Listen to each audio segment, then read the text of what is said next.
Yo, it's me again. Oh, Damian's gotta move the camera.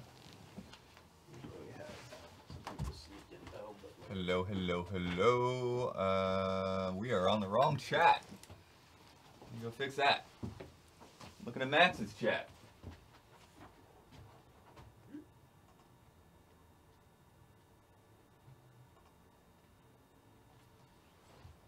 Now you can talk to me, chat.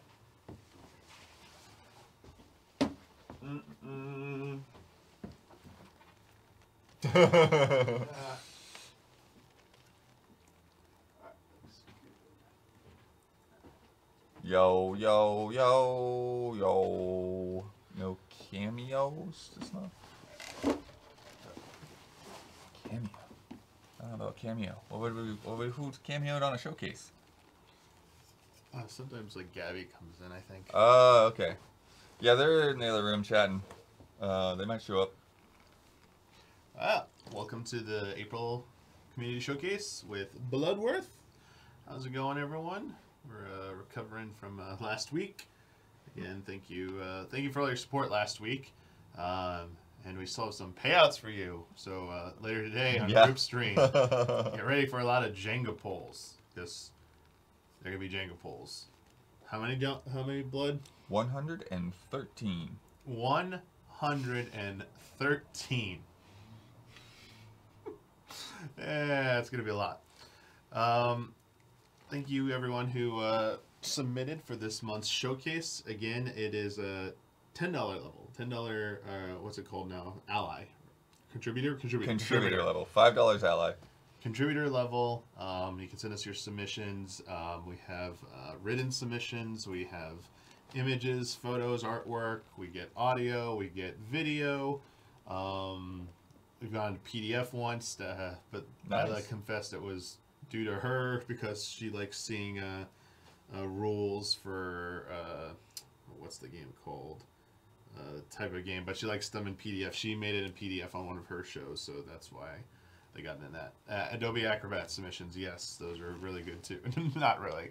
Please try and send them. It is funny. The program is called Adobe Acrobat, and I don't think many people ever refer to the program.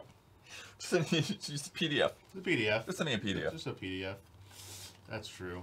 Adobe Acrobat is the worst. I bet there's a worse program than Adobe Acrobat, but you never know. Sure, but it is somewhat unmanageable, somewhat unintuitive. Yeah. Having to use it yesterday for a thing. Yeah, not great. And there we go. Acrobat is god awful. Yep, bad. Look at that. All bad. All bad. All right, Acrobat's bad. There you go. It's not very acrobatic. About every Adobe product. I don't know about every Adobe product. I don't think so. I used to use products before they got bought by Adobe. I used to use Macromedia's Dreamweaver and Fireworks. I used to use those instead of Photoshop. Dreamweaver was a website builder, but Fireworks was like their version of Photoshop. I liked it better than Photoshop. It wasn't as heavy and was easier to do certain things, but Photoshop bought them and kind of killed it. So it's like, okay, cool. Anyway, first we start with our written in submission, our text submissions. First up is from RF Switch. There is a note that this is serious posts, all right? So please take it seriously. You can't start it off that way. You have to. It is serious. It's a serious tone. Like, actually, it's not a joke. Yeah, just when you hear it, please be respectful. All right. Okay. Hey everyone. I don't really have anything to say as I'm writing this last minute, and I'm not feeling great mentally or emotionally. But that having been said, I want to issue an apology to both Blood and Chat. I haven't had a good couple of years. Nothing to do with COVID. I can handle not leaving my house, and I always wear a mask. I am also one of the few who hasn't gotten COVID, as I don't really go anywhere. Obviously, I had a really, really bad 2021, which ended with being broken up with my now ex-girlfriend, who was lying to me the whole time and used me to help her through her rough patch after breaking my heart just before that breakdown. Now, for those who are unaware, I have complex PTSD. What that means is that I have been through years upon years of trauma of all flavors, and it has given me such severe PTSD that I now have symptoms not unlike bipolar depression. So, when she hurt me multiple times, lied to me, and used me, and basically did what my family, classmates, teachers, and other exes have done, let's just say it triggered me in a truly awful way. When I was absolutely losing it, having PTSD responses to things, I get very irritable. I lash out and also become very verbally self-abusive and cold. The way I've described it before is that my heart becomes a black hole and I pull everything towards that pain. Naturally, I also was thinking very bad thoughts, the kind you don't want to have ever. So I issue this apology towards all of you. I haven't been doing great and I've been really hostile and negative towards everyone. For that, I am deeply sorry. While BetterHelp is most certainly a contentious topic, I agree with Isla wholeheartedly. You should be getting therapy and talking to people about stuff. Even when you're not in my situation, it helps a lot, and it sure as heck has helped me in the past 2 years. That's all I really wanted to. That's all I really have to say. The person I have been acting like is not a reflection of who I am. I try my best to be honorable, just, and kind, and my actions of late have been nothing of the sort. I've used my hurt to be cruel towards all of you, and that is wrong of me. Please accept my apology, and I hope you all forgive me for my behavior. Also, sorry if this isn't the best apology. I'm not great at expressing myself with words. Love and respect, RF Switch. P.S. In Tarot Major Arcana 16 is the Tower. The Tower is a sign of a great disaster that's going to befall you, an inescapable nightmare scenario. That said, it is the best representation of Defy Media, who deserved what they got in their closure. Okay, so okay. Now the seriousness is over. The seriousness is over. And now we let the joke roll in. Thank you, RF Switch. Yeah, that was very, responsible thing to do, obviously, but also, very good to get that off your chest. So, thank you for sharing that. And I know you weren't directly apologizing to me, but I think everyone accepts your apology, and you have nothing to worry about. So, hope you get better. And, keep chatting with us and stuff. Would you like to read the next one? Sure. I was about to call you Jones. Oh. I was about to say, would you like to read the next one, Jones? Sorry, blood. My brain's still getting back in it. From Brandon K. Gann, there are several things I want to touch on from Q1 2023, both watching and playing. To start with watching, there were 2 playthroughs I was curious about, the remakes of Dead Space and Resident Evil 4. For Dead Space, it was my first ever experience of it, and I mostly enjoyed it. Too scary for me to play, but as a viewer, I loved the Ishimura's level design, and the necromorphs provided all kinds of scares. Everything related to unitology didn't quite land for me, and the last level of the game is a bit of a bummer, but overall, a solid game. As far as Resident Evil 4, I've watched the original and didn't enjoy it much, so I was apprehensive about the remake. And I will say this new incarnation is a better watch. Thanks to Huber, I've become a casual RE fan to where I have my own copies of RE7, RE2 Remake, and RE3 Remake. But as for RE4 Remake, it still has things I don't find enjoyable. Segments where you're tasked to survive for a set time, the moments in the castle where you're juggling, protecting Ashley, raising platforms, while also dealing with enemies rushing you. Even the game's length is tiring. So since I don't absolutely love RE4, I don't foresee myself getting my own copy. That said, I do really enjoy the first third of this remake, as the first 6 chapters are the most enjoyable to experience. The other thing I watched is, in my opinion, the new greatest game adaptation to date, The Last of Us on HBO. The game is my 5th favorite of all time, so I was hoping for a solid interpretation. However, I wasn't expecting it to be so faithful while introducing improvements superseding the source material. The best example of this is Bill and Frank. Episode 3 is one of the greatest pieces of television I've ever seen, so much so that the show's version of that segment is my preferred canon. The only thing I've played significantly over the last month or 2 has been the first Octopath Traveler. There's much I'll sing its praises for. A gorgeous art style, introducing HD 2D, an incredible soundtrack that never got old, a flexible job system complementing simple but deep combat that's easy to learn, and many narratives unafraid to tackle serious subject matter. However, the final boss gauntlet is beyond infuriating. 10 fights with no save point, and when you die, you must replay several hours to return to where you died, only to fail again. It fundamentally spoils the 115 hours I poured into it, and it's killed my desire to get the sequel. Yikes. Which I've heard is a big improvement in every way, so maybe not go that far. But yeah, I understand. It's hard if you don't get the finish to go on to the next one. To close, I'm excited for both Burning Shores and Jedi Survivor over the coming weeks. I was contemplating doing New Game Plus for Forbidden West, but it's huge and I don't have time. Instead, I'm going through a third playthrough of Jedi Fallen Order, as that's not as much of a commitment. Yeah, and from what I understand is it looks for your save file for Horizon. Like, you need to have, like, a completed save file to, like, continue on to Burning Shores. Oh, yeah. So if you're, like, in the middle of a New Game Plus, hopefully you've got a backup save or something, so... Oh, so even, like, you have to actually have a save file that's, like, says game completed. So I think so. New Game Plus won't register. So. I feel like they've got to patch that. If you have a New Game Plus that proves you've beaten it, that should let you... Maybe, yeah. That's a little weird, but who knows? We'll see. Next submission's from Maddie, Unexpected Enemy. Howdy, allies. Hope everyone is mostly recovered from a wild ECX. I'm back with another blog post this time, and I wrote a piece about revisiting The Legend of Zelda Skyward Sword. I started The Legend of Zelda Skyward Sword HD on Switch last month, since Tears of the Kingdom is around the corner. I haven't played Skyward Sword since the original Wii version, but I recall finishing it twice back in the day at 100%. Once on the default difficulty and another playthrough on hero mode. I guess you could say I like the game despite its meticulously slow pacing, mid-game padding, incessant dialogue reminders, and janky motion controls.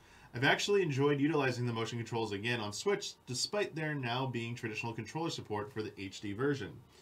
In slightly unrelated news, this week marks a month since having left elbow surgery for a pinched nerve I've been dealing with for almost a year. Keeping my left arm elevated post-surgery, holding the left Joy-Con to move while doing the not always responsive swings on the right Joy-Con has surprisingly been therapeutic, to a degree. One aspect of Skyward Sword I've always appreciated, along with Twilight Princess, are its dungeons. I believe they are some of the best in the series, and their puzzles and environmental gimmicks will likely never be emulated ever again, considering Nintendo has sort of moved on from their gimmicky hardware era of sorts, outside of the occasional Labo or Mario Kart Live home circuit. I love twisting and turning the boss keys, slicing spider webs and watching their patterns reform, rolling bombs like they're bowling balls from Wii Sports, and setting my hook beetle tool to drop bombs on switches, for example. It's just cool, and it all feels very Nintendo-like in a traditional sense. Perhaps my favorite thing about the dungeons in Skyward Sword, however, is a less talked about moment prior to even entering the dungeons. When Link approaches the entrance to a new dungeon for the first time, you're greeted to an atmospheric cutscene where he pauses and hesitates as the camera cuts to shots of the staircase leading downward. Before heading down into the ancient cistern, you can hear drops of water falling from the ceiling, and at the Earth Temple, Link braces himself from the heat as the doors open. If we were still in Nintendo's weird peripheral era, I'd honestly want a Nintendo Whiff, or Nintendo Sniff, accessory that puffs musky stale dungeon air into the player's face just before you walk down, similar to the 4D arcades you can still find at elusive beachfront arcades. All right, this is Don Bait. To that point, the Layers of Fear GDC demo, they gave me a candle that supposedly smells like the mansion. So we could light that up when we play Layers of Fear. Games. There you go. At the time of writing this, I'm in the second half of Skyward Sword HD, and while I understand why it's one of the more divisive entries, I still think the game was novel for its time, and a solid Zelda entry despite its issues. Dungeons are the talk of the town when it comes to Tears of the Kingdom, and their scope or presence even has yet to be seen or discussed by Nintendo proper, and they're still playing coy even after that recent gameplay demonstration. Dungeons have been a staple in the Zelda franchise for decades. Excluding the Divine Beast, one could argue that the open world in Breath of the Wild was sort of a dungeon in and of itself. But it's not exactly what fans including myself were looking for. Here's hoping we'll be fusing pieces of a boss gate key in a cool dungeon from Tears of the Kingdom soon. Yeah, that would be cool. You actually just... I know you're talking about Zelda, but I was just reminded of the... all the Xenoblade soundtracks are on sale now. Oh. From this Japanese site. You can either buy the trilogy or just 3 alone, and they're pretty pricey. It's like $170 for 3. Did they actually have 3 on sale now? Yeah, but here's the funny thing. The description for 3 says it includes all the way through Wave 4, which is the story DLC, which has no date yet. The release date for the soundtrack is like July 29th. So I'm like, you just outed that DLC is coming out before July 29th. Because there's no way Nintendo's letting that music come out with titles. Right. Like, I was like, so, okay. Small little slip there. Rare mistake from Nintendo. I was like, interesting. But yeah, it's like 200,000 yen for the trio pack. So I was like, it's like $200-something. Like, nah. It's a little too... And then the 3 soundtrack alone is 168,000 yen, so they're definitely like... Wait, 3 is... 3 by itself with all the DLC music is 168,000 yen.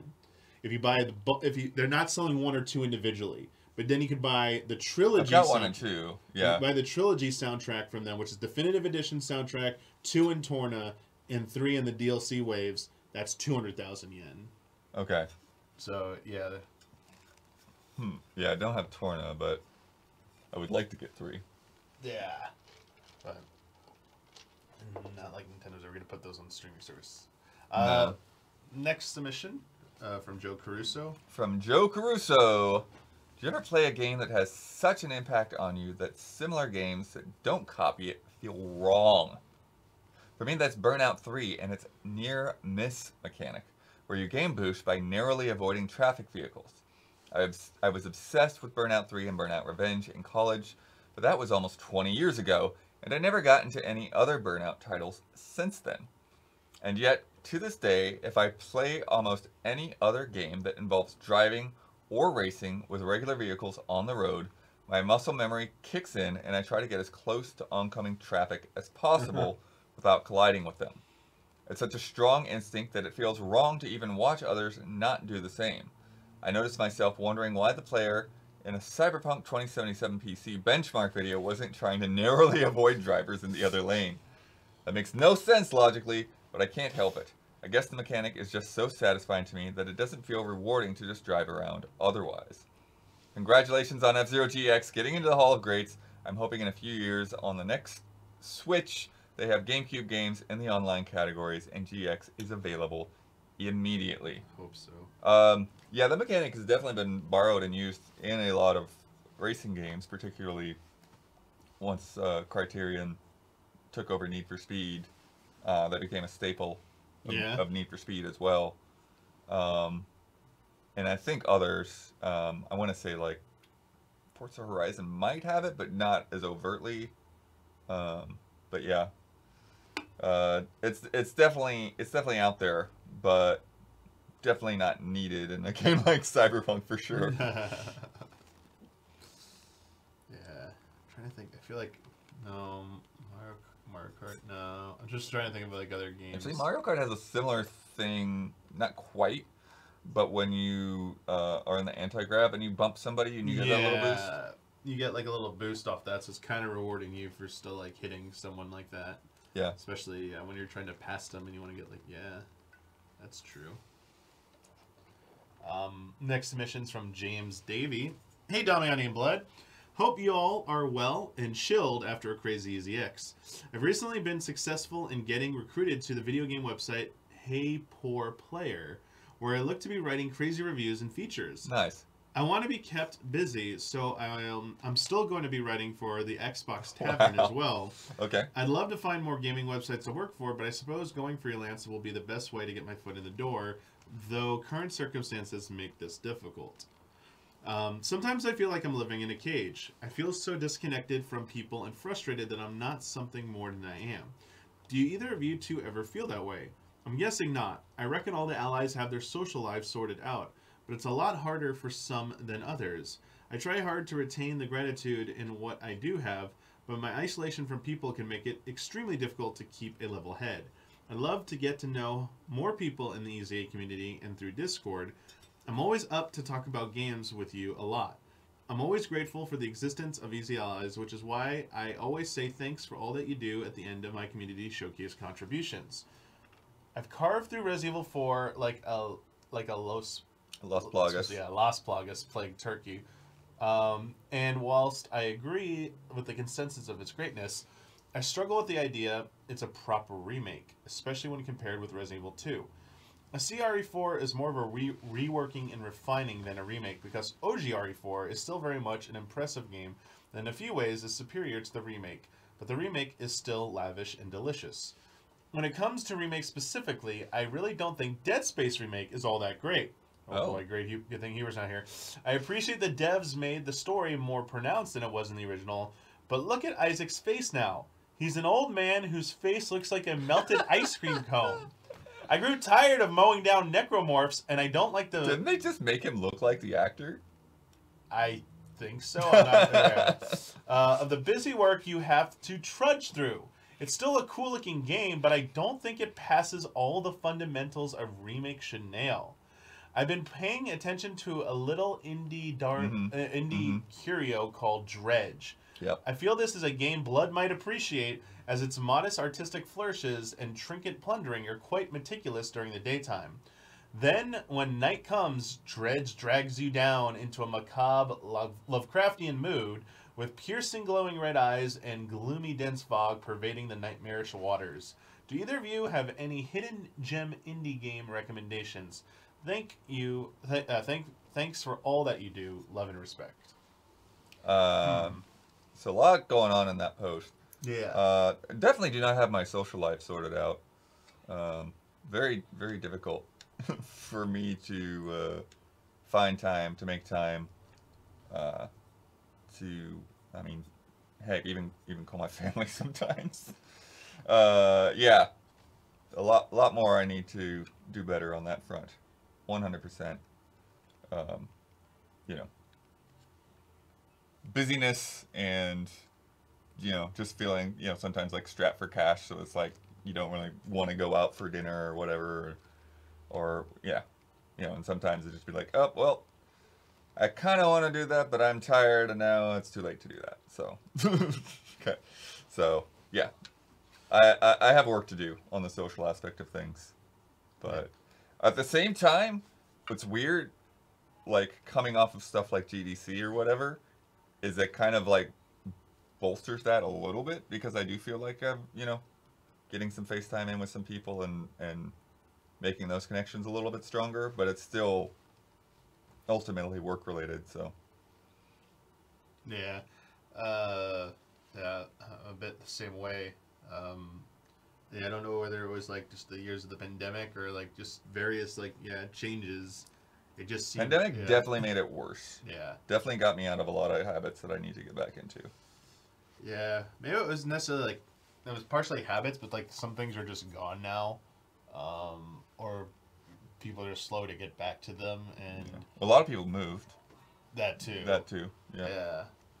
It's just interesting, like things like how things have changed. Like even people I talk to more online, like just like it's kind of like, you know, kind of backed off from that a little bit, just because things got like kind of like changed up over the last few years. So yeah, kind of in the same boat. I mean, do you feel like you hear it a lot? Like people say, like you get older, it's like, oh, like you like it gets harder to like meet new people and stuff, because like up until like probably sometime in my like mid to late 20s, like I was constantly meeting new people. Like I was going to like conventions all the time. Like I like basically spent all my time out. Right. I like, was like always at work, and then after work I just go out, like out with people, and that was it. I was barely like at home. Like I just and like sometimes I even just like stay at the office later, because it's like, oh, we're gonna go hang out later, so like I just need to kill an hour instead of like driving home. Right, like I'm gonna stay here, and then we're gonna go hang out somewhere down here. And then like that I'm constantly going to local shows, you know, and got to know this whole scene of singers and musicians and stuff here, and I'm still in touch with some of them, but again, like just something I'm out of the habit with. It was a couple months ago. I did go um, to one of those guys. He had a free show in Silver Lake or something like that, and got to hang out with them a little bit. But yeah, very very out of that circle. And again, a lot of those people have also moved away. So Hmm. As for any gem recommendations, I feel like we get this all the time. So like I don't know what's a hidden gem anymore. right, So it's like I feel like everything we talked about is like just known at this point. So it feels go like watch my GDC stuff. yeah, That stuff is not out yet, yeah. but it's go watch Blood it. probably has. I just yeah. put up 2 videos today, actually. The Thaumaturge and the Invincible. Last 2 Thaumaturge. GDC videos. Vampire Survivors is not a hidden gem. Yeah, It is a complete opposite of hidden. It is in your face, for sure. I'm very interested in the Invincible. Huber is very interested in the Thaumaturge. I forget who just read this one. You read that one. Okay, so you're up. Next up. From Level Capybara. Hi Damiani, hi Bloodworth. Hope you're both having a fun-filled April and a chance to recover. After this theme, they keep saying this. I have not. I've slept in a little bit yesterday and a little bit today. Otherwise, I have not. I worked on EZX stuff until like 9 o'clock Sunday night. Crashed for a little bit. And then kept working on stuff yesterday. But yeah, and then now I've gotten in like new review code and stuff like, dang it. Okay, but a little, not as crazy as EZX, but yeah. I'm excited that you hit your fundraising goals, and I'm super stoked to see the return of Opinion Yell sometime down the line. And guess what else I'm super stoked for? That's right, The Legend of Zelda, Tears of the Kingdom. We're just a little over a month away from playing the darn thing for ourselves now, and like much of the rest of the internet, I am enthralled by the fusion mechanic. That mechanic single-handedly rekindled my excitement for the enigmatic sequel we know little else about. And why? Because it adds a unique twist to each and every item in your arsenal. It strikes a balance between the demand for a proper crafting system and Breath of the Wild's steadfast emphasis on improvisational combat. And most importantly, because it creates new opportunities for discovery, which I think was the most important thing about Breath of the Wild in the first place.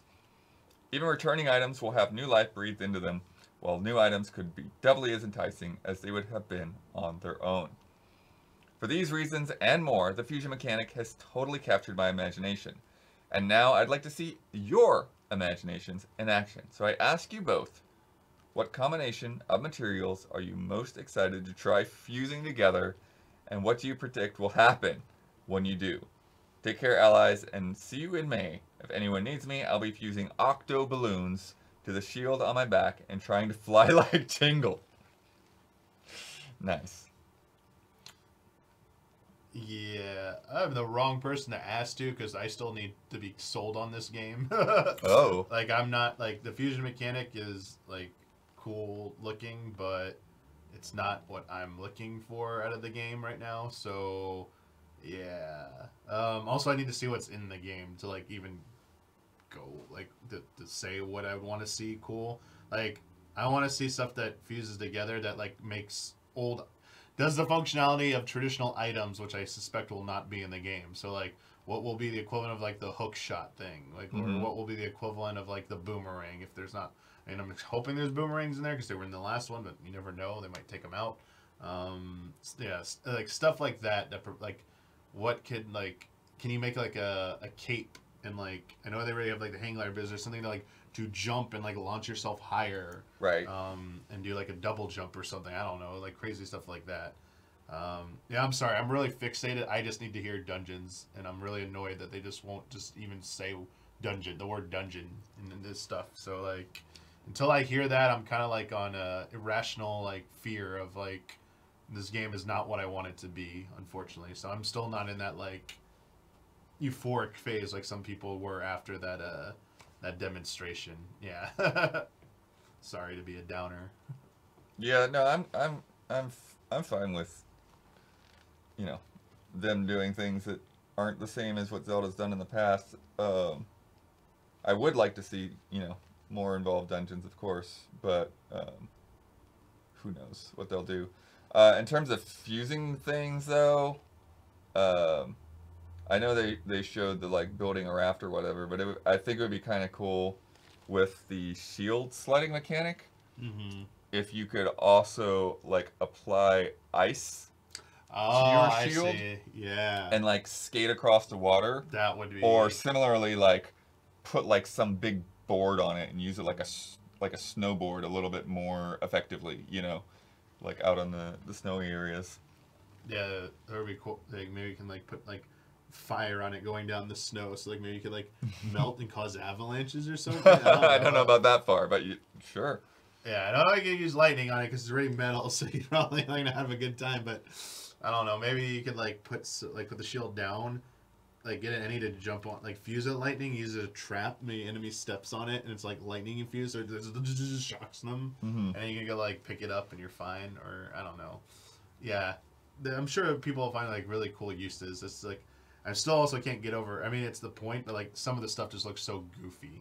Like that mushroom on front of the shield just looks like that looks like tech demo like esque, like how it sticks on it. I'm like, that looks janky, but then the effect happens. Like everyone's gonna be dazzled by like that part of it. I'm like, okay, yeah.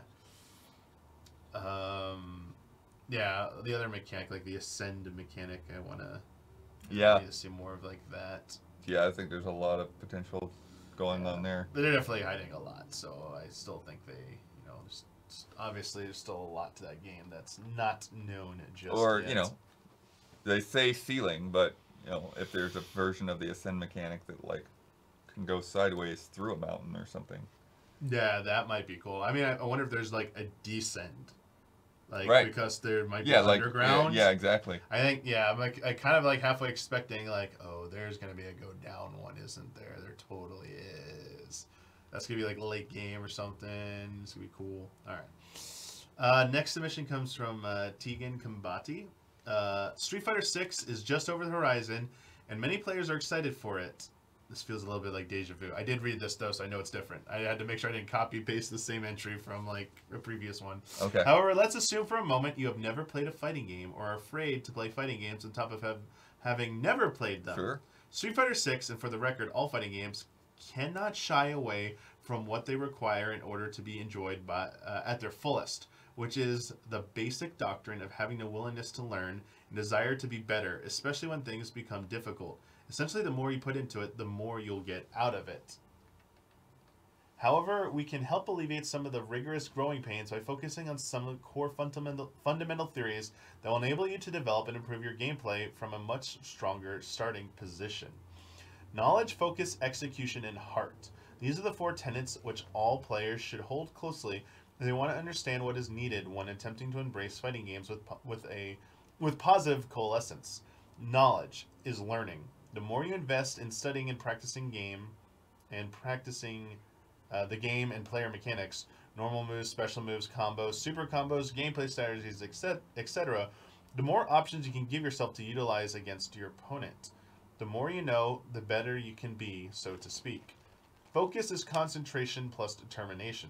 Maintaining your attention against an opponent while at the same time being constantly aware of your own abilities are what creates opportunities for you to take advantage and execute your overall intention, which is hopefully to win. Execution is the successful gameplay production of an intended effect or desired outcome. Essentially, you are using your character's abilities on demand, whether they are combos, special moves, normal moves, or any combination of those actions performed in order to actualize how well you play a match for the attempted effort given. Heart is overcoming fear, or as Huber likes to say, overcoming mental damage. In fighting games, fear can take many forms, whether it's facing an intimidating opponent in a live match, or perhaps a special move you cannot seem to execute on demand. In any case, you will face an obstacle or an opponent that terrifies you. That's a good thing, because it shows you what amount of courage is necessary from within you in order to best whatever needs besting. You need to learn to draw that fire out of you and fire it back at whatever fear is stopping you from accomplishing your goal. So grit your teeth, clench your fists, and get the hell back up. Because like they say, it's not about how hard you can hit, it's about how hard you can get hit and keep moving forward. And if it's a live match and you do lose, then you can at the very least recognize that you did not give in to fear and fought through to the end, win or lose or draw. And that type of courage will not only make you a better player, but show you how incredibly strong you are. Street Fighter 6 released on June 26, 2023. And 6th. Oh, I said 26. June 6th, 2023. Please be excited. I read too fast. I went to 2020 and Yeah. June 6th, 2023. Please be excited.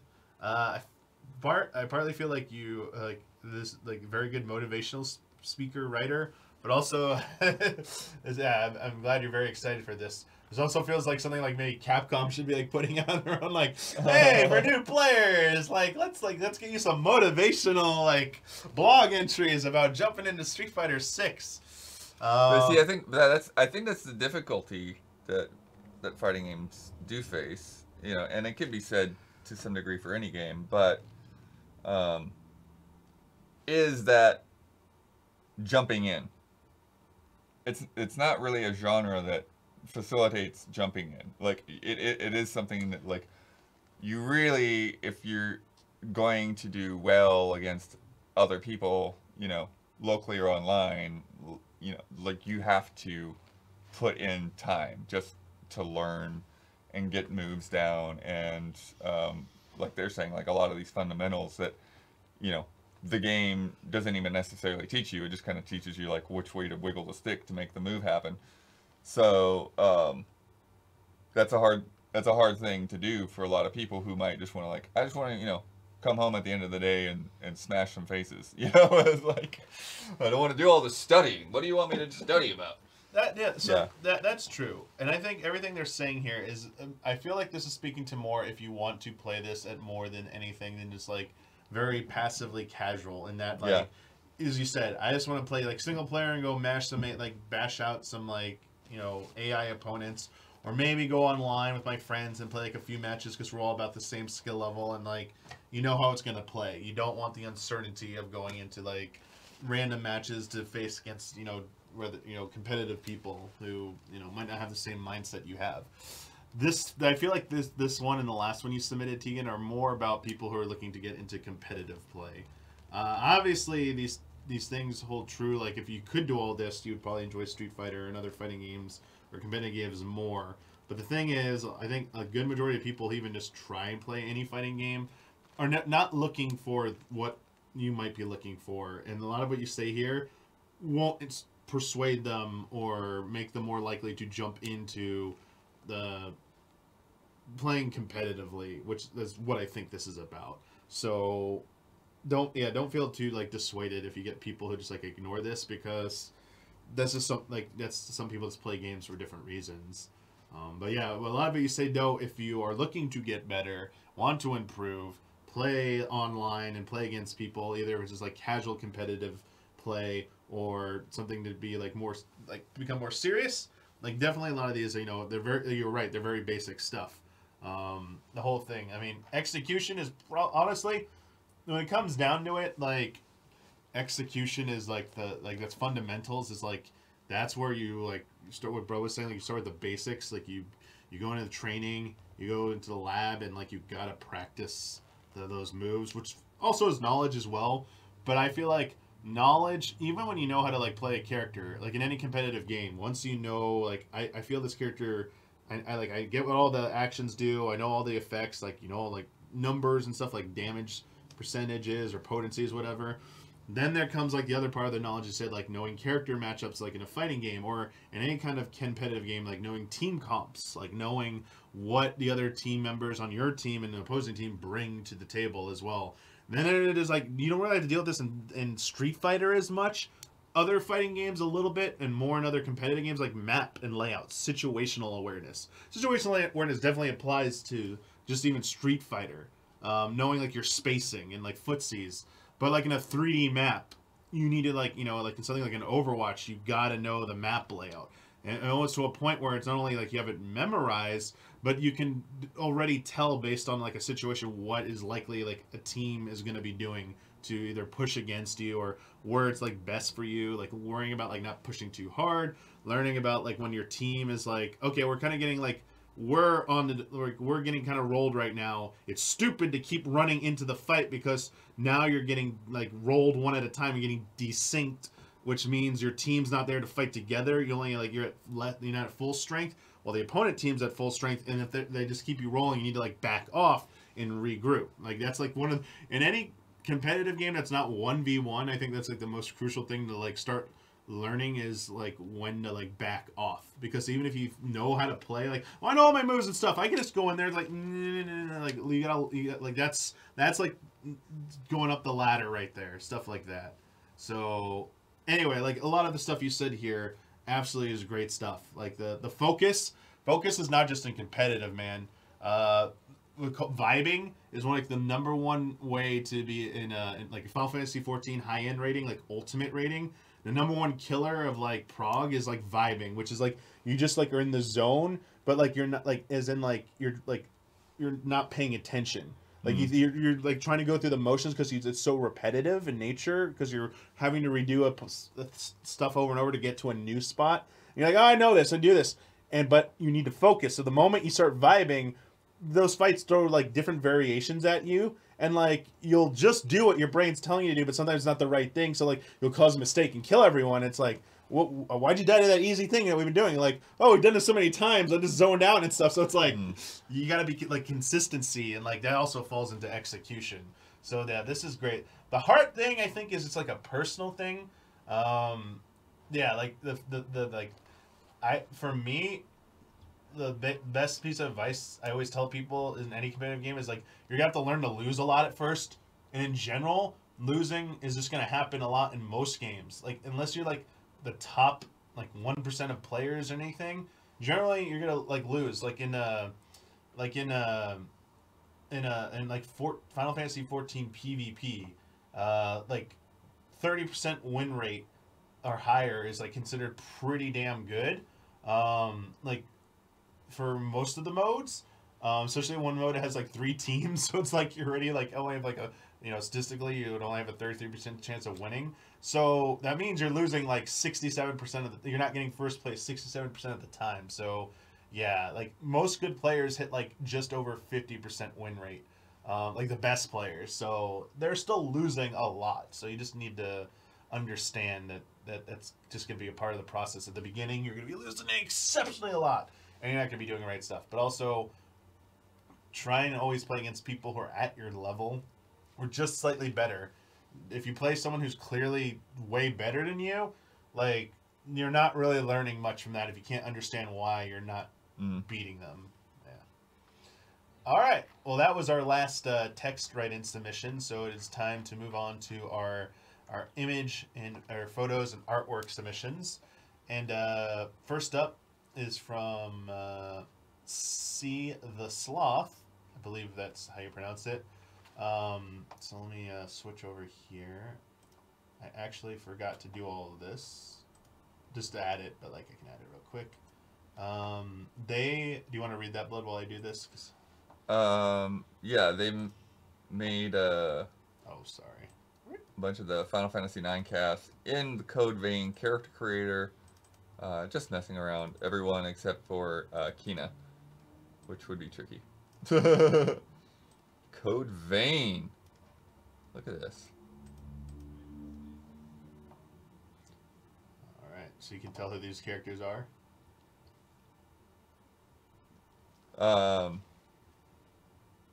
Looks familiar.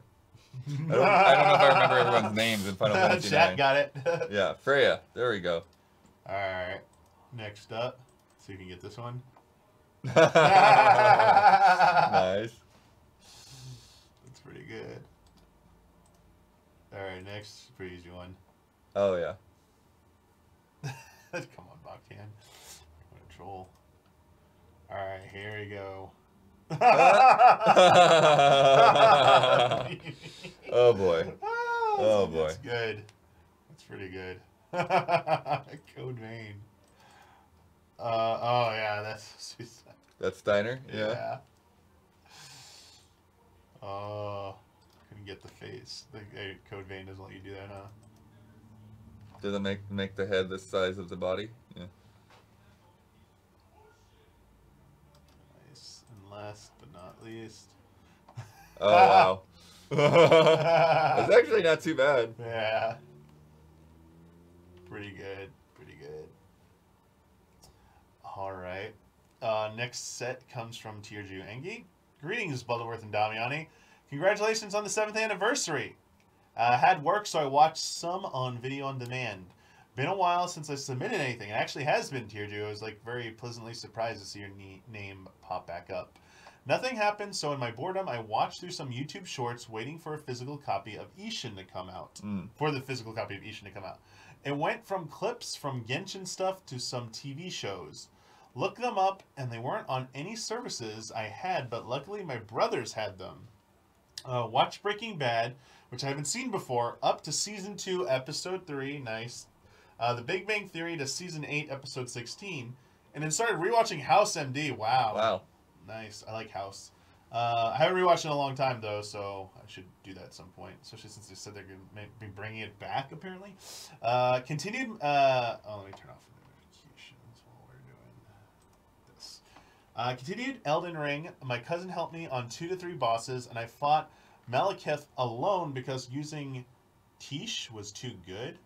Why am I not blanking on this? Yeah, I'm not sure. Chat. What is that? Anyway, though Gideon was a chump that I almost pity, then I remember how much of a jerk he was to his daughter.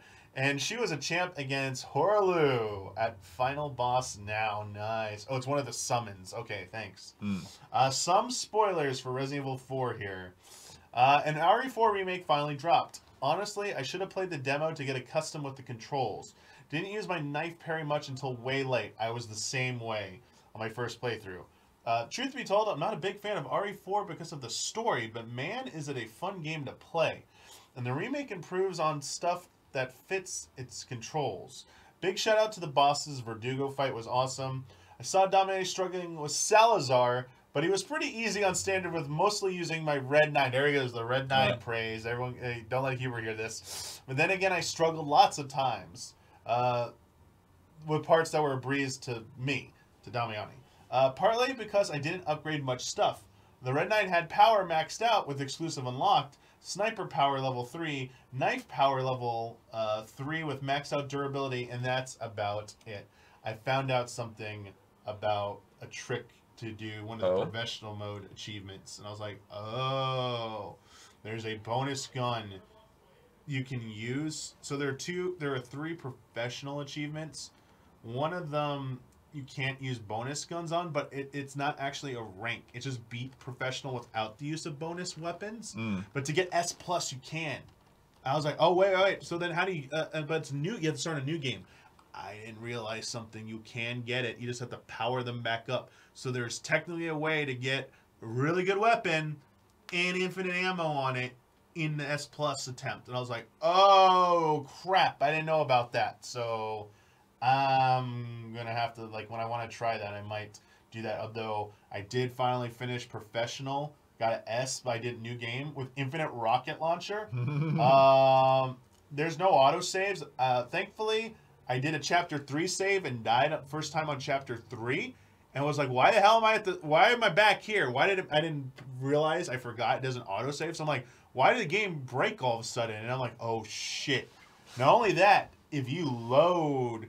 to your save file instead of hitting, you can hit continue, but if you load, I thought that reset to your load, it counts all your time even when you load. You have to like hard quit back to the title and then reload if you don't want it to keep accumulating your playtime. I was like, that's something different from the other difficulties. Like, wait, what?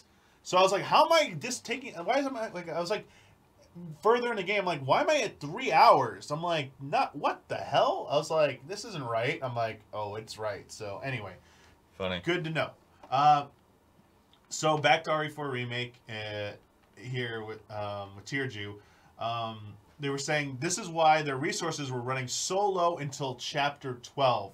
On the other hand, I got to buy a Game Breaker after Ashley's part on the second run. John Wick 4 was fun seeing it with my friends. Some fights still went too long, but they were still great. Also got me a bit teary-eyed since Lance Reddick had passed away a week earlier. Rest in peace, love, and respect. Speaking of which, tonight Huber, Brad, and I will be doing RE4 spoiler mode. Finally, Nice. finally, I can't wait. I want to talk about professional shit because I'm just. I need to ask him some stuff about on hardcore. So I technically haven't played on hardcore yet, which is a step below. Professional changes shit, not just like difficulty. Some puzzles are different, enemies, and there's some different enemy shit. I was like, what the? I was shocked. I was like, wait a second, the puzzles are different? Love it. Oh, I was like running through, like entering in something I'd memorized. I'm like, wait a second, why is this not working? And I Googled professional difficulty solutions. Like, it's different. I was like, oh no. Anyway, next, oh, I didn't show the images. I'm so sorry. Let's get those images. Right? This is an image post. Yeah. All right. Sorry about that. So we got Elden Ring here. Their progress. Yeah. Horaloo. Look at that. Beating Horaloo there. Getting that remembrance. I think we got some Genshin Impact here. Nice. This looks very nice visually. Very impressive looking game. More Genshin Impact. Mm-hmm. And I believe 2 more Genshin Impact. Yeah, this looks really good.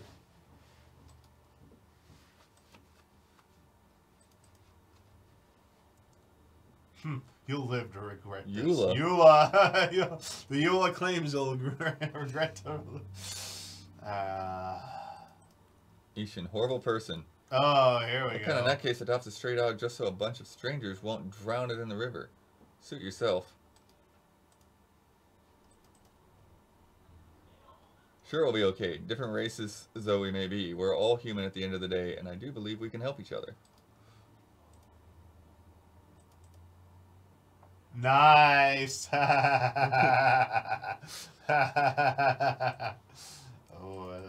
yeah. Oh, nice. Very nice. Using that photo mode. Right, click on that thing for me. Go to the next thing. That's weird. I don't know. It looked really dark. Still. Might be the TV. Might be the TV. Yeah. Look, rocking that red 9 still there. I know where you are though. Gallery. Shooting gallery. Nice. All right. Those are awesome. Thank you. Thank you, Teardew. Good to have you back. Next from Michelle Jackson. Hi, Damiani and Blood. Congratulations on a successful EZX. It was great to have played in the background during a long streak of 10-hour shifts. As for my submission, because I am still in the early stages of development for the latest build of Unusuals, I'm making an effort to have more of a concrete design plan. Part of that is settling on an art style. In the past, I would make assets without solid design guidelines, and make multiple iterations of the same thing, which led to an overall disjointed visual identity. I'd like to avoid that this time around. I'm starting by working on a map for a city called Pipistrel. I view it as a representation of the game's overall style, so it seemed like a good jumping off point. This month, I'm sharing some images related to the process. Alright, let's get that going. Make sure I'm actually clicking Yeah, just go to the, yeah. I'll make sure I'm clicking the right asset. I've had Oh, a bit of okay. sometimes clicking the mortise and changing Whoops. that instead. I've done that before in the past. Alright, so here we go. The original concept art for this area from a few years ago. Pipistrel makes up the lower half. Not terrible at a distance, but up close I can see a lot of things that needed to change. The first iteration of an area map from May 2019. I honestly find it a little difficult to look at.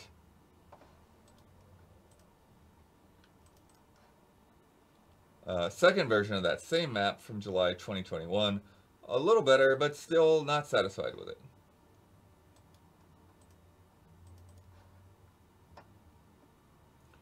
Updated concept art from November 2021. This style is one I would like to carry forward for some parts of the game. Yeah, that looks cool. Yeah, I do like this. First version of a Pipistrel area map from the new build from April 2022. I don't like the layout, but I plan on using a similar coloring method for the final map.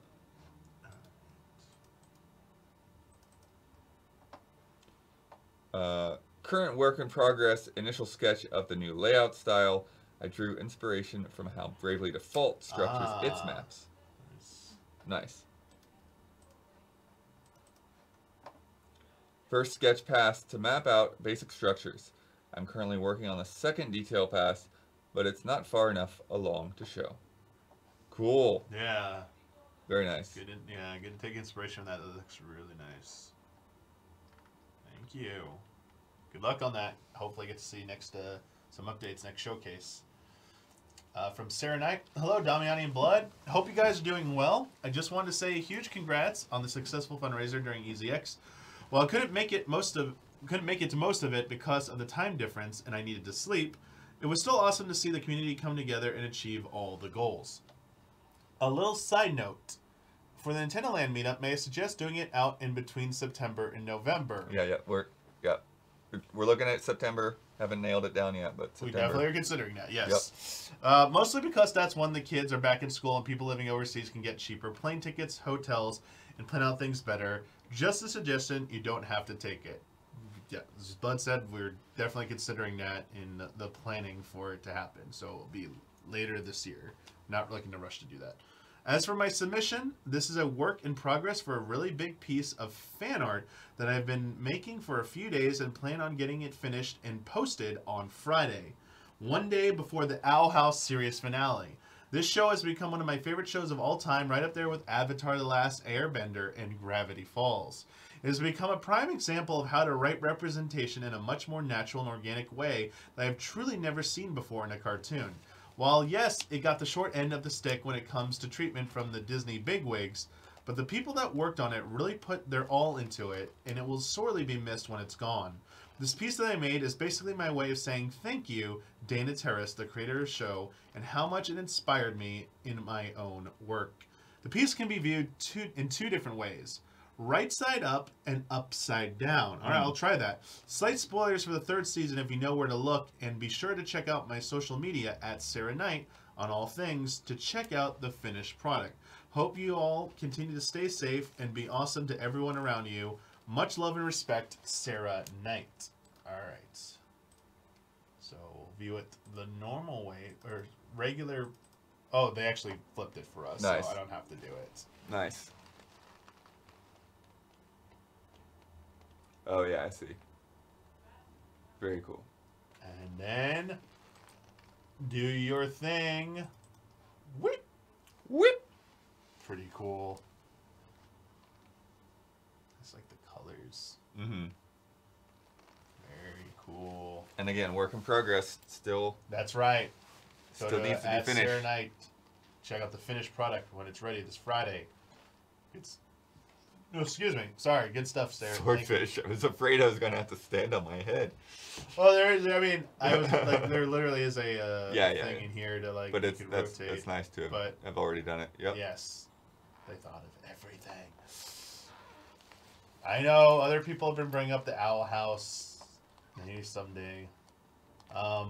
Next from Nick Gothic. Hello, Damiani. Hello, Bloodworth. I wanted to make a 2-minute video, but the submission date caught me and I didn't have the time.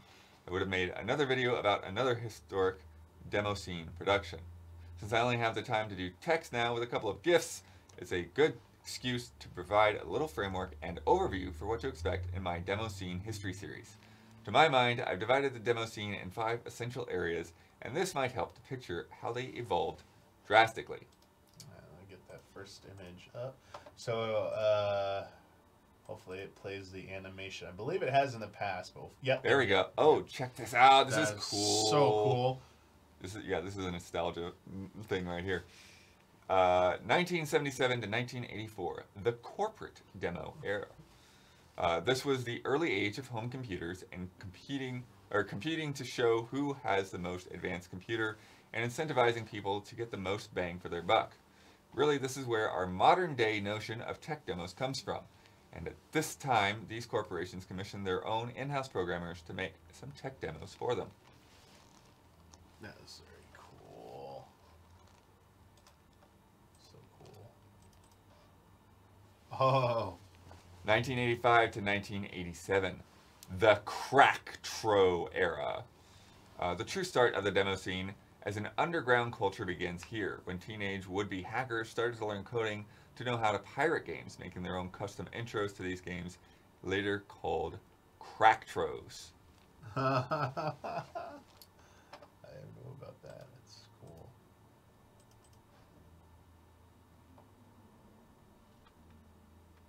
is going on here? This is a crazy one. Community, 1988 to 1989, the mega demo era. Communities of crackers thought those cracktros were beautiful enough to compile a bunch of them on a single diskette, thus creating the short-lived mega demo era, which is full of gaudy graphics and cheesy house music to the point that it's truly obnoxious. That's great. Yo. 1990 to 1999, the classic era. And then in 1990, everything changed when ScoopX made Mental Hangover. If the demo scene ever had a Sgt. Pepper moment, this would have been it. It was the first ever demo to tell a story. This is why I also considered calling this the narrative demo era. Mental Hangover turned heads and drove people mad because suddenly the artistic potential of demos has been uncovered. Since then, every demo adopted the look we know and love today, where they are meticulously sequenced in scenes, last for 3 to 5 minutes, and look like music videos.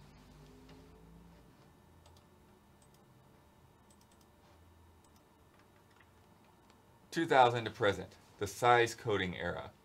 The demo scene world again was smitten when two groups, Xseed and Farbrausch, each made stunning and imaginative 3D demos for the PC with memory space as tiny as 64 kilobytes, or kilobits maybe actually, the way it's written.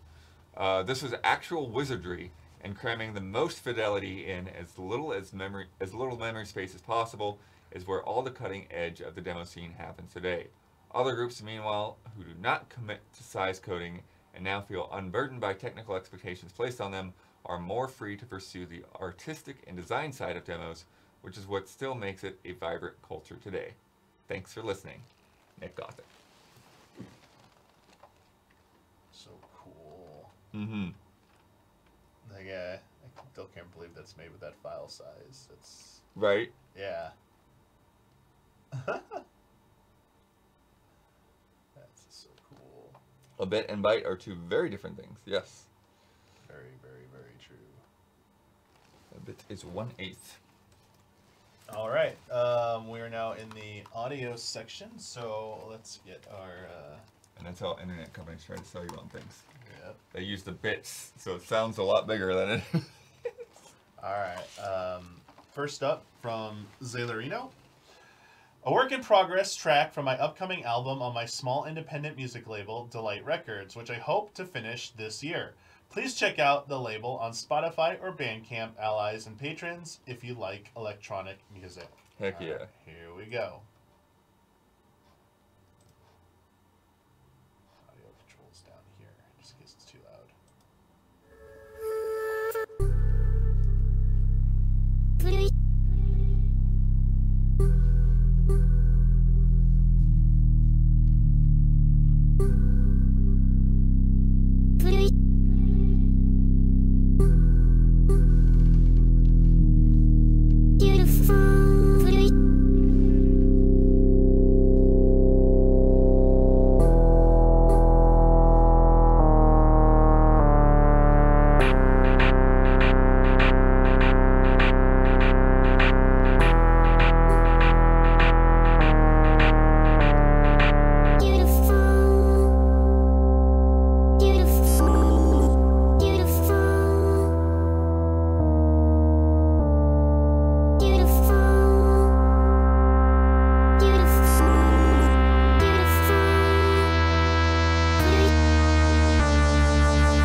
Next audio submission from Kevin Gillet. Congratulations and thank you for a highly entertaining EZX. I'm currently trying to finish up Xenoblade 3 before May 12th because I know I'm going to be very busy and focused on a certain game for some time by then. Love the Onuma gameplay video. Before that, I had a great time revisiting Metroid Prime, and yet again, some weird, uncontrollable mashup happened in my brain, which gave me the idea for this month's submission. This is what happens to me when I play through Metroid Prime, while also anticipating the return of Professor Layton.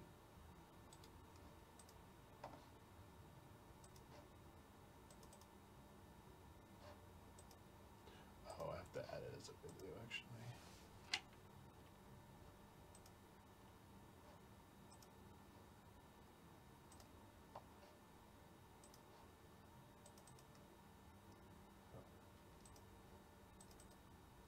There we go.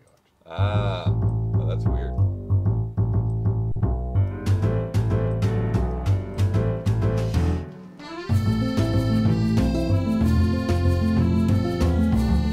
Oh, God. Pretty good.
Fantastic. That was Just, awesome. just wow.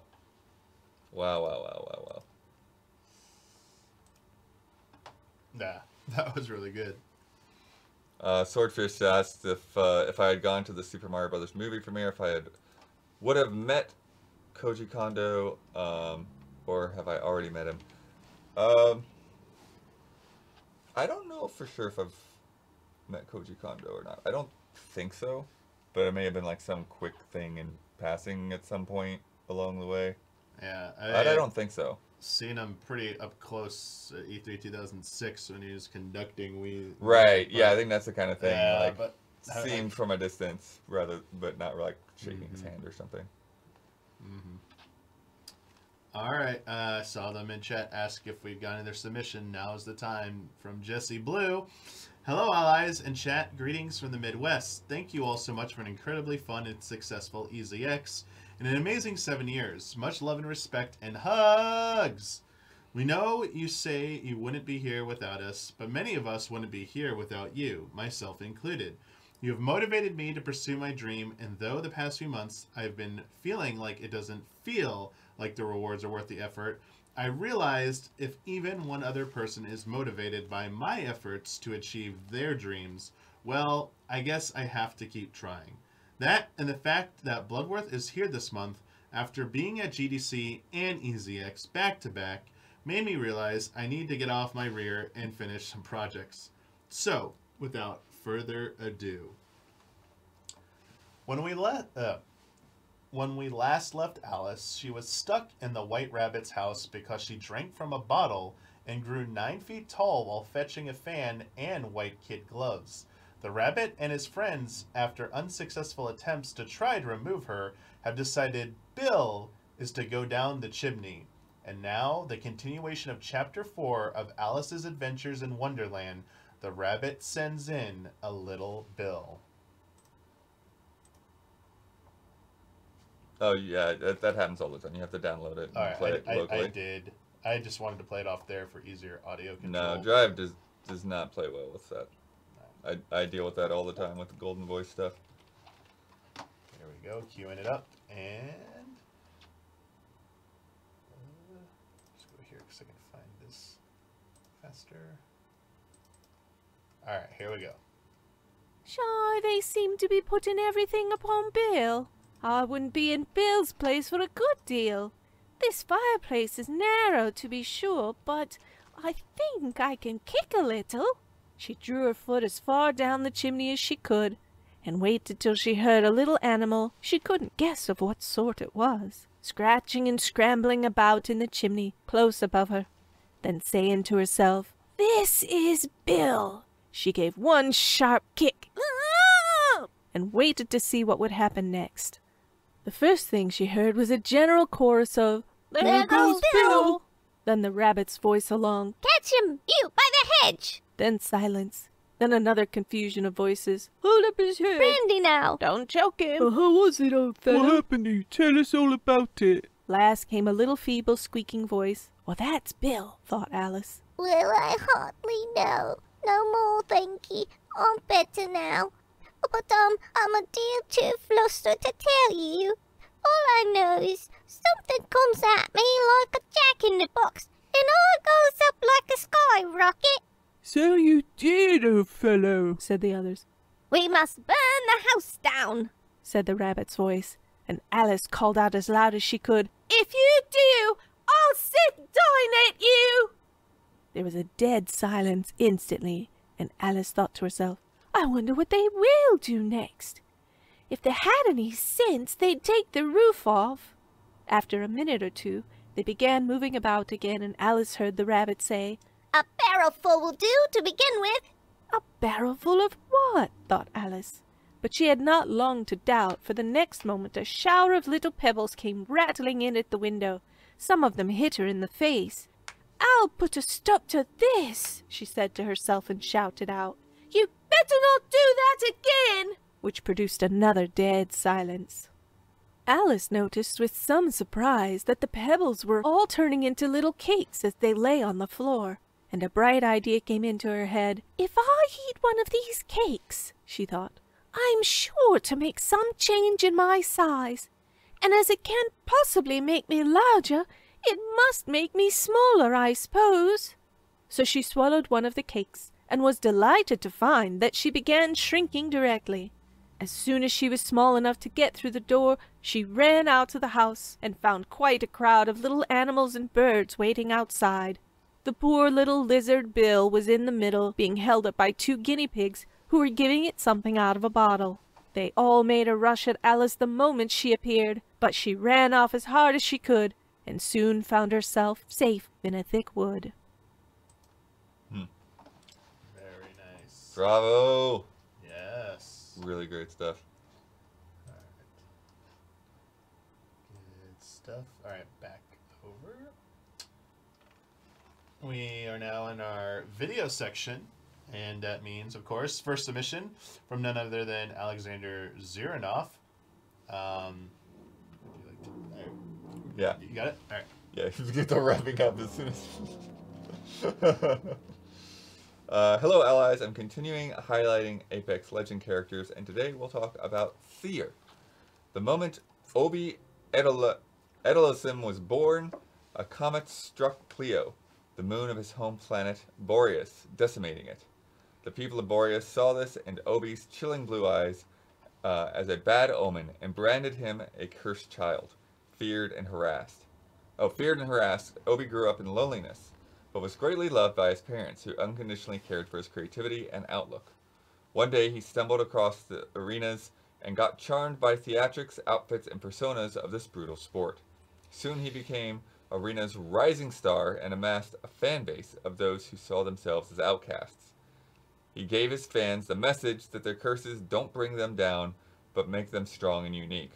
Eventually, Obi was chosen to join Apex Games as its newest legend, Seer. However, many citizens kept blaming him for Clio's destruction and the following devastating seismic events on Boreas, while the media claimed that he only spouts inspirational phrases and does nothing tangible to help his dying homeworld.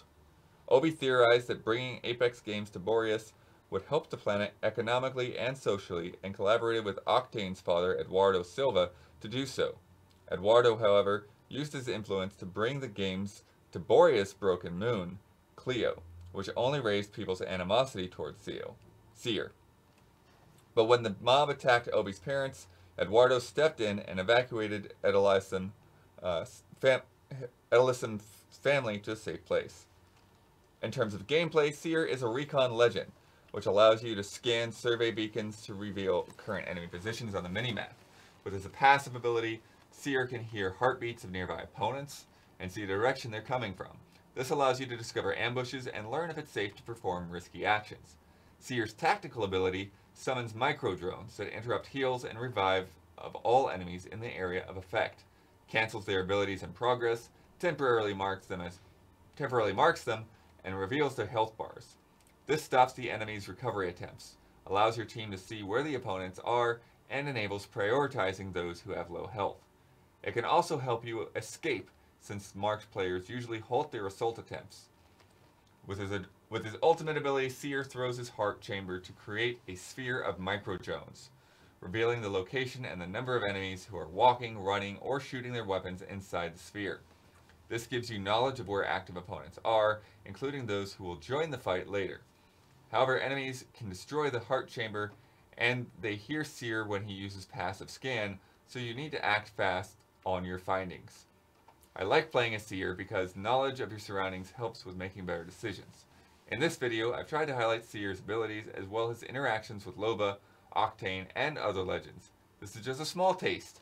The game has much more than I can possibly show in just 3 minutes.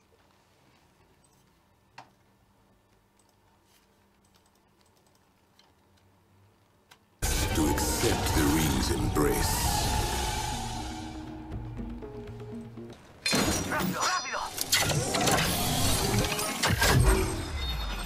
Our enemies have been found. Look to your map if you wish to see. My eyes on this spot. No heartbeats, my friend. Heartbeats. I hear you. Your veil will fall. Shields are recharging. Fire, friends. Opening my heart, my friend. Get to bamboo. I see an opponent. Contact with hostile. Your veil will fall. Empty my heart. I downed an enemy. The squad has left the stage with grace. What did I do to deserve you? Nothing good, I hope. I live to serve beauty. Oh, you beautiful angel, you shouldn't have. No other. Anything for the muse. The melodrama's boring, compadre. Shake a leg. At least you didn't accidentally inject me with steam. Amigo, maybe you should have stayed on the small stage, huh? Thank you, Sil. Octane. Gracias, amigo. You know you're not so bad, eh? You are welcome, Silva. Yo, thanks, amigo. Nice to know you got a good brain under that fancy brain. Thank you. And you're welcome. No problema, amigo. My thanks. I appreciate your kindness of late, Octane. Hey, what are former enemies for? This destruction was not my fault. But our presence here is. I will fix this. Somehow. Can't have you going to bits and pieces like the moon, darling. There are claims the disaster upon Boreas is my doing. I'll take it. If you agree to stop beating yourself up, Obi-Wan. Boreas is my home. I must help. Thanks. But you don't have to look out for everyone else, mate. Ramya, when my world is against me, you are not. Your veil will fall. Nice. Your life is found.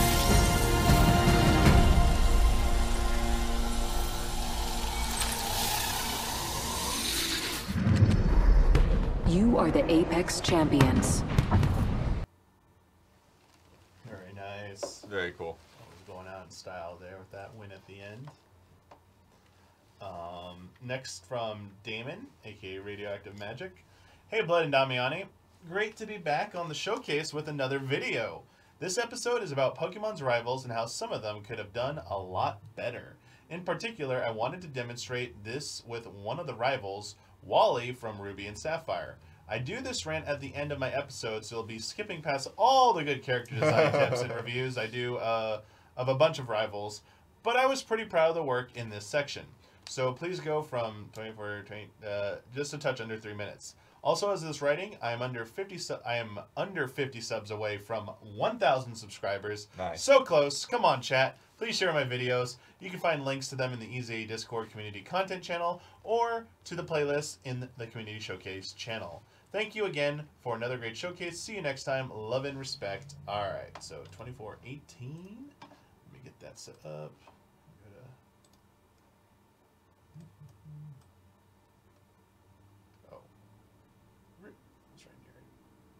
Close enough. Alright, here we go. Came across as artificial. Before finishing up, I want to call special attention to Wally, a sickly boy with a dream to be a great trainer. When you think about it, he has all the checkboxes marked for a great rival except for just one: persistence. It's kinda surprising that people consider him to be a rival at all when, over the course of the story, you only fight him twice. You fight Jesse and James from Pokemon Yellow more times than that. Why do people put him on the same level as Blue or Silver? Why is he so memorable? He could have just been some side character like Bill, except you get to fight him a couple of times. I believe it comes down to the strength of which he performs the role despite his absence. You first meet him for the How to Catch Pokemon tutorial, establishing the player in a kind of mentor position for him, and you get him a Ralts. Then you battle him later so he can show you how well he has improved, only to instead prove to him that he is still too unwell to go on his own Pokemon adventure, which is pretty mean actually. You learn later that he runs away from home because he has decided that his destiny is for him to choose, quite the heroic step. And then the next time you see him, he ambushes you on Victory Road. Just before you fight the Elite Four, he has obtained all 8 badges and is looking pretty healthy. This was a seriously missed opportunity in my opinion. His story is very touching as one about overcoming personal handicaps, and the player could learn a lot about how the pursuit of a purpose, whether you achieve it or not, goes a long way towards your well-being. Although hopefully not at the sacrifice of your well-being. Pursue your dreams responsibly, children. We could have had several battles through the story as he strategically used you to gauge how well he performed over time. Just as you were always one step behind Blue in Gen 1, Wally could have always been one step behind you, just entering the place you were just finished with. With every conversation he gains more and more confidence and vitality. What could start as easy wins for the player could quickly turn into a trajectory of difficulty that the player could get nervous about eventually falling behind on. That last battle could have been as high-leveled as any of the Elite Four members, and it would have been all the more memorable for it. Or perhaps even more memorable would have been if, After you defeated the Elite Four and been declared champion for all of 30 seconds, he walks up to you once again to challenge you, and he could very well rob you of the title. Really would have put the player in Blue's shoes if they lost and then the professor arrives and expresses their disappointment in you. Then you can go through the Elite Four again, and there is Wally, the current champion, ready to take you on again. All right. That was a good segment. Yeah, I like that. I like that. Talking about Wally and giving some examples of how they could have, what they could have done. Yeah, for sure. To get stronger. All right. Next is from Austin B. Media. Hello, allies. I recently interviewed the brothers behind the documentary The First Step, which covers Van Jones' efforts to meet with policymakers to pass the First Step Act. Start at That's that point. for me. Yeah. So I'll be. They didn't give me any input on this, and I chose a segment which I think gives like the question and answer portion a fair shake. But also, because I didn't know what this video was and no one was here, I couldn't get some guidance on this video. So I feel like this is the anyway. Like I think this is like the part to play. So I didn't like get anything. So give me a sec. And it said 1944.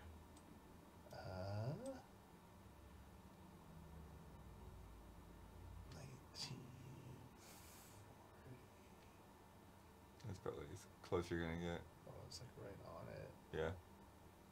Okay, cool. Nice. All right, here we go.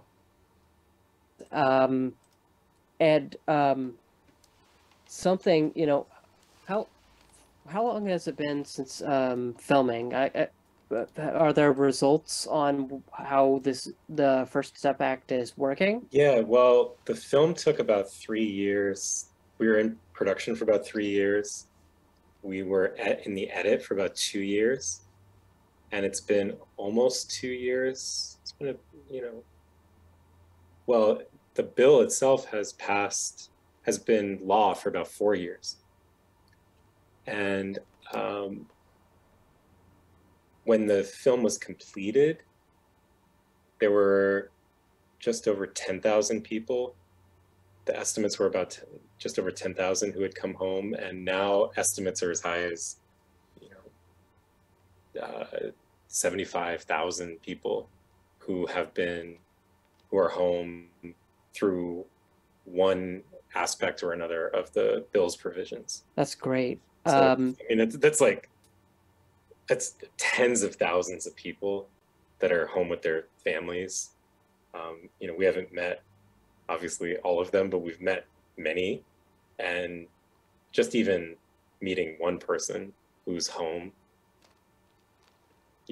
years or decades early, who probably should have never been in prison in the first place. It's pretty incredible. So then when you multiply that, it's profound. Yeah, for sure. I'm glad it's actually doing something and actually having an effect on lives. But you say 10,000? I think that's roughly the number I think I saw at the end of the film. Yeah.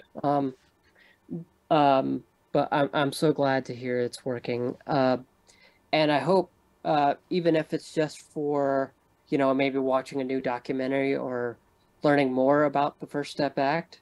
I'd encourage those who have the movie in a theater near you to go see The First Step. I'll have links to the screenings in the description below, and I hope people see it in theaters. Maybe even I hope. I know some theaters are doing.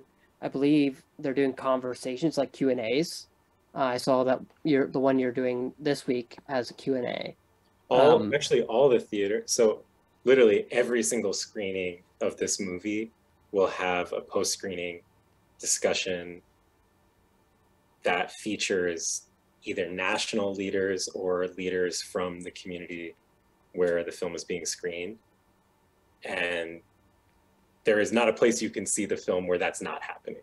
So every single presentation of the film is being programmed in partnership with organizations working on the front lines, whether it's criminal justice reform, the addiction crisis, just trying to build bridges and find common ground on anything. There's plenty of opportunities that if you see the film, you can plug in and get involved with any of the work that these organizations are doing. And that'll just continue as the film also just eventually finds its home on streaming. But just for now, in the theatrical experiences, that's the whole model. And if you want to find out if the film is playing in a city near you, go to firststepfilm.com, and the entire list of all the theatrical screenings will be there. And like Lance said, if it's not playing in a city near you, stay tuned by following the movie on @FirstStepMovie, and we'll be sharing information about where to see the film digitally soon thereafter. Yeah, it was 4 minutes. Cool. Yeah, always good to see other people getting to do like interview ups like that. Yeah. Which brings us to our last. Not easy. Yeah. Our last, and then when you have to do it remotely too, like that, it was very nicely edited, despite not being in person. Our final video submission from Mellow Fellow. Hey, fellow allies. Yes. There's a little review I cooked up with the golden voice tier. This one was especially tough to write, but I think it came out pretty well. Hope you enjoy it. All right. Yeah. So I'm quite familiar with this because I go through this whole process of getting the back and forth of everything. All right. But I haven't seen the video yet, so.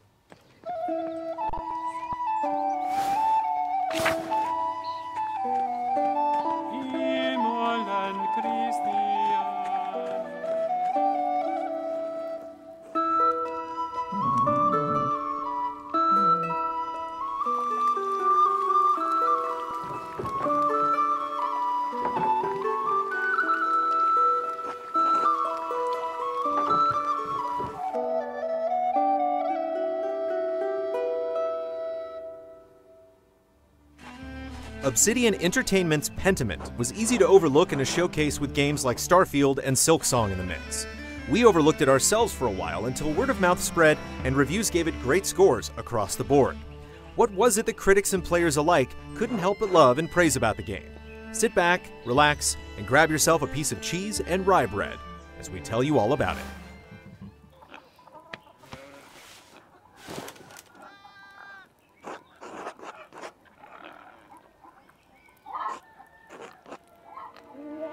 You play as Andreas Mahler, a 16th century journeyman artist who has traveled to Bavaria in hopes of completing his masterpiece while also serving an apprenticeship as an illuminator.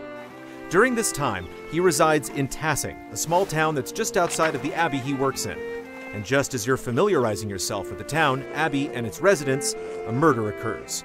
Your best friend and mentor, Brother Piero, is accused of the crime, and it's up to you to clear his name and find out who really committed the crime. Depending on what you chose as your background and what sort of person Andreas is, you'll have access to certain dialogue trees and knowledge regarding things you encounter throughout your playthrough. For example, Andreas with an Italian background will be able to read text and clues written in Italian, as opposed to Andreas with a Dutch background.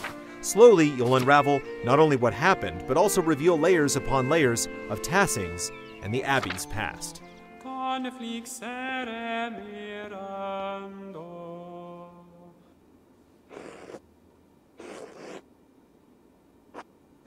Naturally, in a narrative adventure game, you'll have lots of conversations. Voice acting is replaced by one of the game's best assets, its various fonts and texts, and the way it's all presented. Not very well educated and possibly illiterate, peasants will have a chicken scratch type of font. They will also write slower and make more mistakes while speaking, while characters like Andreas with a university background will have a font that's neat, more legible, and make fewer mistakes. The monks and nuns talk in a sophisticated Gothic font that's outlined first before being filled in. Different colored words are always written last. The most interesting part is when a character is speaking in a particular font because of how Andreas perceives them, but as he gets to know them better, their font will change, matching what they're actually like.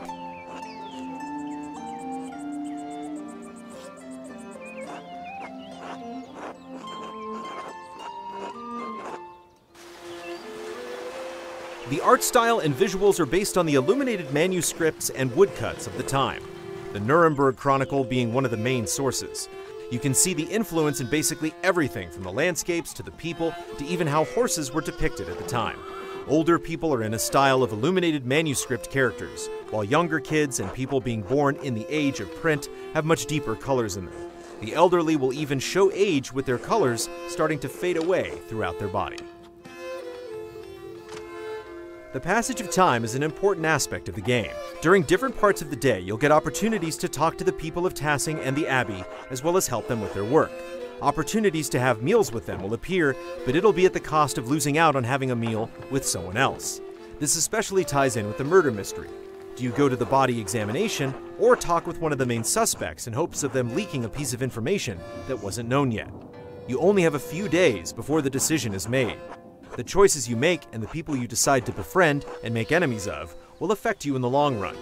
In retrospect, it's quite clever how the devs handle the aftermath of the murder mystery and the realization both you and Andreas go through. Code wheel. Alright. Yeah, like a little over 4 minutes. Yeah, it goes a full 6, yeah. Yeah. Generally, we give people like 3-4 minutes, so I try and keep it fair there, but very, very nicely done. Utilizing that golden voice tier very, very efficiently almost every month there, Mellow Fellow. Always a pleasure to see that. Well, they've been basically using 2 months per review because it's a very short. Yeah, I heard about that. Yeah, they get 400 words a month, and they try to keep it down to 800 word reviews. That's a good thing, working with the budget. So yeah, you learn more about word economy there, for sure. Well, that does it for this month's showcase. Thank you, everyone, for your wonderful submissions. Great getting those monthly check-ins, and also seeing some new stuff and some returning faces who hadn't been here for a while, so that was really nice to see. Heck yeah. Again, if you're a part of our contributor tier, or $10 tier, you can you can contribute to the community showcase. I'll be making that post towards the end of each month. Giving you the date and the next ally who will be a part of that showcase. Speaking of which, Blood, do you know who will be? Dawn should be, and it's a little bit later. I want to say like May 11th. I think we had to put it on a Thursday or something. All right. So Dawn will be next. That's right. Dawn Casanova. So look out for that post on patreon.com/easyallies towards the end of this month, April. We are going to go offline here for a little bit, but we will be back in about an hour for a group stream, which we will be finishing our Jenga pulls that we owe all of you from the wonderful support you showed us for EasyX last week, helping us achieve all of our milestones. So we'll be doing over 100 pulls of Jenga pulls. 113 pulls. 113 pulls. And then we will also be playing something in the background. We're not sure what yet. Yeah. But feels like most likely just throw on some more Sifu arenas. We'll throw on some. I was checking out the Forza Horizon expansion last night because I thought that might be decent, but it's rally racing. It's very about focus and listening to your co-driver and all that, and so it's just like, yeah, that's not gonna work when there's all kinds of stuff going on in the background. April 6th is Mercenaries. Damn it, that was today. I was like, wait a second. No, it's not today. But that would be something we'd probably won't be too focused on. But yeah, we'll be back in an hour with that to finish it out. And as I said, Hubert, Brad, and I will be recording RE4 spoiler mode. I know some of you were wondering where that was, but obviously we had an EasyX last week, so just need some more time to get that organized. And then we got stuff through the rest of the week. You can check it out on the schedule at the bottom of the page. You can head over to easyallies.com. That still has a schedule on it, right? Local time. And then local time right there. Automatically converts to your time zone. Yep. All right, so we'll be back in an hour. I'm going to take this offline. Thank you, everybody. And until an hour from now, take it easy.